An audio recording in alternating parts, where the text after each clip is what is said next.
High বন্ধুরা, তো বাড়িতে আজকে ডালের বড়ি দেওয়া হবে, তো সেজন্য ভাবলাম ডালি বড়ি দেওয়ার সঙ্গে সঙ্গে তোমাদেরকেও একটুখানি শেয়ার করা যাক। তো প্রথমেই আগের দিন বিকালবেলায় বিউলির ডাল ভিজিয়ে রেখে সেটাকে ভালো করে বেটে রেখে দেওয়া হয়। আর তার সঙ্গে যেহেতু চাল কুমড়ো লাগবে, সেজন্য চাল কুমড়োটাকে ভালো করে পরিষ্কার করে নিয়ে কুচিয়ে কুচিয়ে করে রেখে দেওয়া হয়। তো তারপরের দিন সকালবেলা যেহেতু বড়ি দিতে হবে, তো সেজন্য তো প্রস্তুতি নিতেই হবে। তো প্রথমে বালতির মধ্যে সেই ডালের পেস্টটা আর চাল কুমড়োর যে কুচিটা ছিল সেটাকে ভালো করে মেখে নিতে হবে। মেখে নেওয়ার পর যেহেতু অনেকটা পরিমাণে, তো ভালো করে তো আর ফ্যাটানো হবে না, অনেকটা পরিমাণে যেহেতু এক জায়গা করে তো ফ্যাটানো হয় না, যেহেতু ডালের বড়ি দেওয়া হবে। তো সেজন্য অল্প অল্প করে নিয়ে একটা গামলার মধ্যে ভালো করে ফেটিয়ে নিতে হবে। আর এই দিকে দেখো সকালবেলায় কি পরিমাণে কুয়াশা হয়েছে, আর মনে হচ্ছে কুয়াশার বৃষ্টি হচ্ছে। চারিদিকে এত কুয়াশা, সূর্যের কোনো মুখই দেখা যাচ্ছিল না। তখন সকাল 8টা বাজে, তারপরেও তো তারপর এখানে দাদা ভালো করে ফেটিয়ে নিচ্ছিল যাতে পুরো মিহি হয়ে যায়, যাতে বড়ি দেওয়ার উপযুক্ত হয়। কারণ ভালো করে মিহি না করে নিলে ভালো করে বড়ি দেওয়া হবে না আর টেস্টিও হবে না। তো সেজন্য দাদা ভালো করে অনেক সময় ধরে ফেটিয়ে নিচ্ছিল। তো ফেটিয়ে নেওয়ার পরে দাদা যেহেতু একটুখানি টেস্ট করে দেখবে যে ভালো করে ফেটিয়ে নেওয়া হয়েছে কি না, তো সেজন্য একটু জলের মধ্যে একটুখানি ওই ডালের পেস্টটা দিয়েছিল, দেখছিল যে ঠিক আছে কি না। তো দেখলো ঠিকই আছে।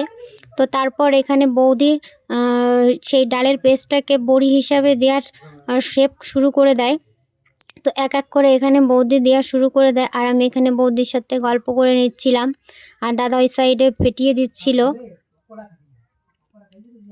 তো দেখো কি সুন্দর সুন্দর করে বৌদির শেপে খুব সুন্দর করে বড়ি দিচ্ছিল। তো প্রায় শেষের দিকে চলে এসছে এখানে বড়ি দেওয়া।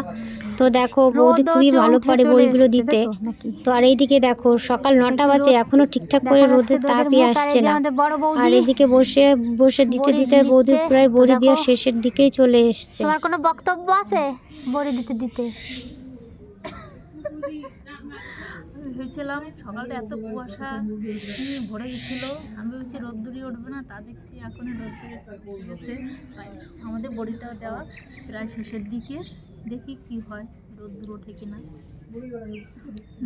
রাত্রিবেলা তাও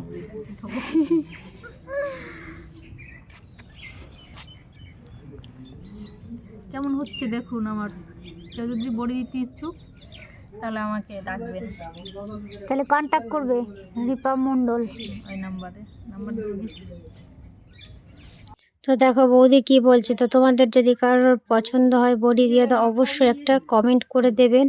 আর এইদিকে আমি দাঁড়িয়ে দাঁড়িয়ে দেখছিলাম কিভাবে বৌদি দিচ্ছিল, আর এইদিকে রোদই উঠছিল না, তার কি করবো। তো আমি বলছিলাম যে এবার তো একটু রোদ ওঠ, যেহেতু বড়ি দেওয়া হয়ে গেল, কারণ রোদ না উঠলে তো বড়ি ভালো করে হবে না পুরো সম্পূর্ণ।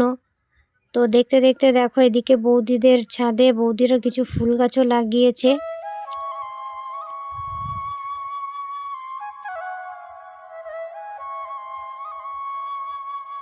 তো ভিডিওটি ভালো লাগলে একটি অবশ্যই লাইক কমেন্ট শেয়ার করে দেবেন, আর সবাই ভালো থাকবেন। নতুন ভিডিও নিয়ে দেখা হবে।